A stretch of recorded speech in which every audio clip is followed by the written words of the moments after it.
Ruth meets Boaz. Now, Naomi had a relative of her husband, a man of prominence and meaning from the clan of Elimelech. His name was Boaz. Ruth, the Moabites, said to Naomi, please let me go into the field and glean among the heads of grain behind anyone in whose eyes I may find favor. Naomi said to her, go, my daughter. So she went to glean in the field behind the harvest.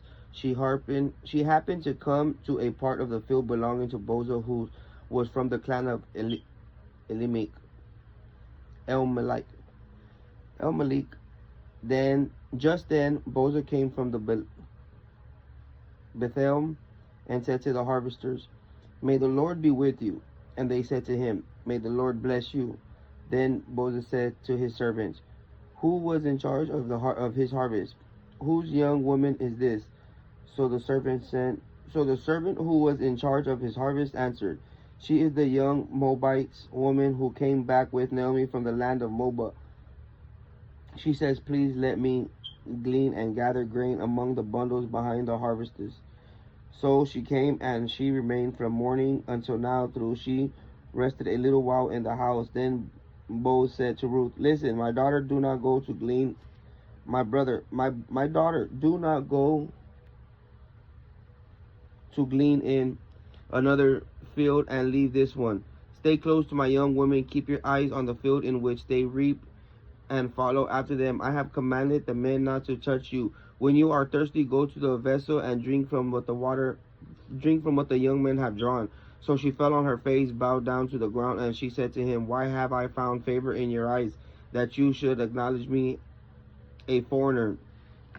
Boaz answered and said to her, I have been told all that you have done for your mother-in-law, and after the death of your husband, and how you left your fathers and mothers, your homeland, and came to a people you did not know before. May the Lord reward your deeds. May you have a full reward from the Lord, the God of Israel, under whose wings you have come to take refuge.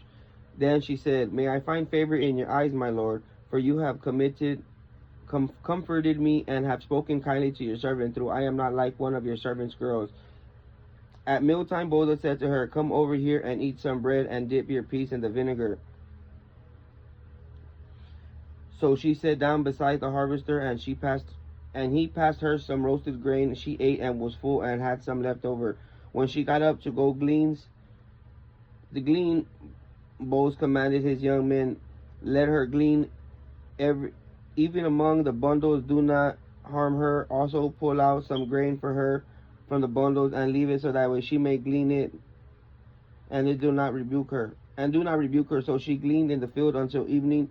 Then she beat out what she had.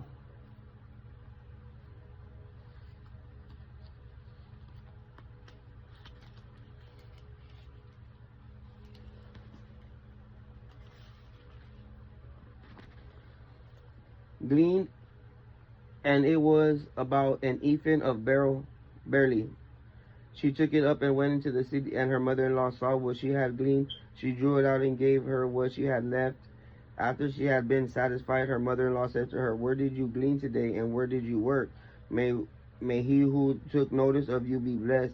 So she took her mother-in-law with whom she had worked, and said, the name of the man with whom I work today is Boaz.